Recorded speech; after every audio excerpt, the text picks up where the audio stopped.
to Suffer Saturday.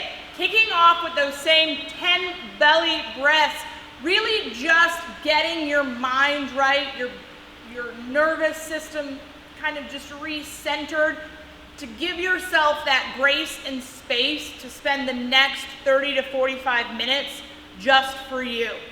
From there, we're gonna go ahead and set a clock. We're gonna do 30 seconds of alternating lunge steps.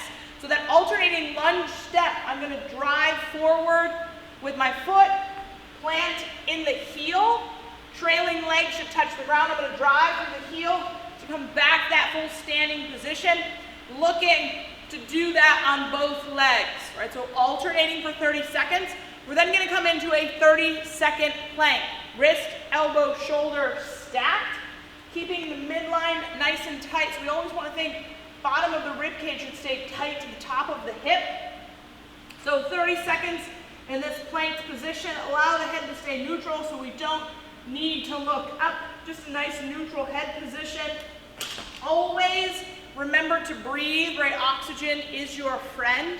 So we're gonna do 30-second lunge steps, 30-second plank, and we're gonna do that for 3 full rounds. So you got a 3-minute warm up.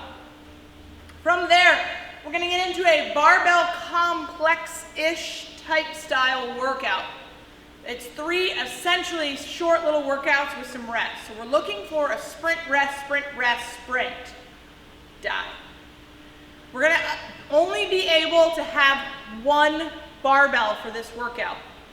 That first section of the workout is gonna be a 21, 15, 9 barbell thruster. If you've got dumbbells at home, go ahead and feel free to modify this to dumbbells or kettlebells. Remember, we've got to use what we've got. From there, we're then going to also have a box jump in there. The thruster with a barbell, the pattern will stay the same whether we have a barbell or dumbbells, kettlebells. The movement standard stays the same. We're going to think about a full squat into a push press type movement. So our full range of motion. We're going to start by placing our hands that thumb distance into the smooth and the knurling. Your first rep will start in this front rack position. Elbows, we're trying to get tricep parallel to the floor. Heels will come outside of the hips, just like we would for our air squat. Those kind of all say the same mechanics of squat as the mechanic of a squat. From here, we're gonna head down, getting the hip to crease the knee, driving up to get that full range of motion, hip and knee fully extend before I transfer the weight to my hands. Full rep at full speed. So we're looking to do 21 thrusters. From there, I'm gonna come to my box. With a box jump, we want to think heels underneath the hips. We're then doing a hinging movement. So we want to avoid making our box jumps look like a squat and instead more like a kettlebell swing.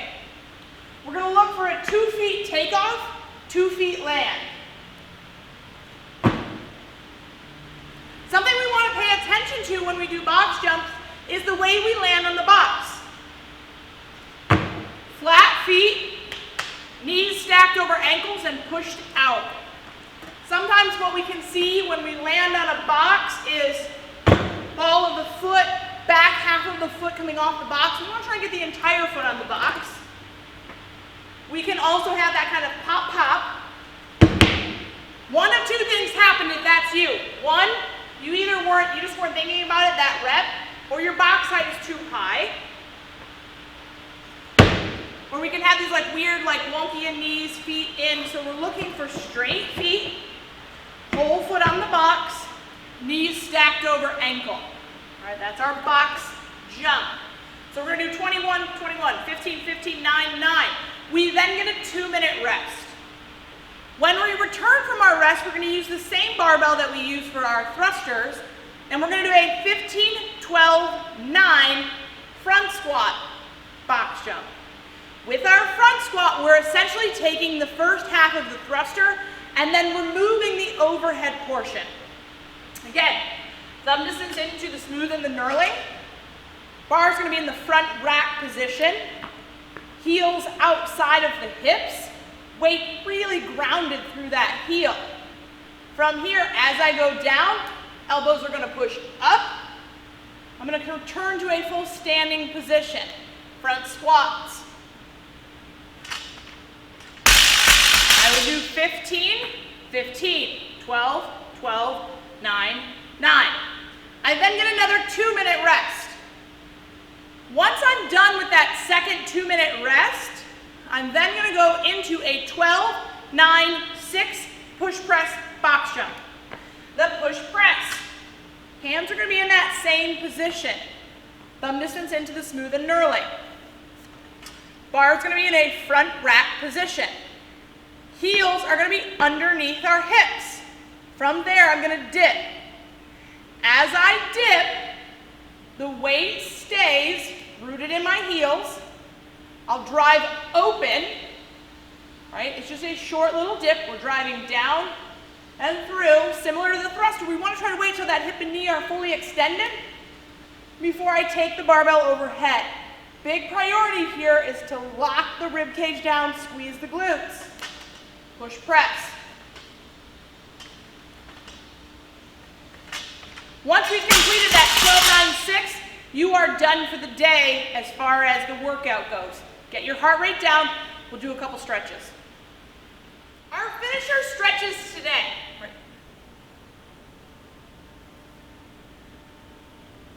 Our finisher stretches today, first one is going to be this couch stretch. So we're looking for the front foot to essentially be in a lunge type position. Bottom leg, top of the foot is going to come on the wall. From here, our big priority is opening up this back leg. So I like to think about squeezing my hip forward instead of arching my shoulders back. So we really want this hip to do the work. For some people, this can be a little aggressive. So maybe we have our stairs at home that we could just put our back foot up on a stair. Front leg again would come out in that lunging position. Still thinking about squeezing those hips forward, getting a nice long stretch, hopefully through your hip. If you are super tight in your quads, you may actually feel this stretch down in your knees. That's some deeper conversation that we probably need to have about some things that are happening in your quad. But the ultimate goal is to have that stretcher hip. The second stretch we're going to do is our frog stretch. So with our frog stretch, we're going to open up inside of the foot to the floor on both sides. We're then going to work our way down to our forearms. From here, I'm going to think about sitting my hips back towards my heels. And then I want to remember to breathe. All right, 2 minutes in this frog stretch. If you've got the time and you want to, go ahead and do that for 2 rounds. And yeah, that's it. Enjoy your day off tomorrow. We'll be back on Monday.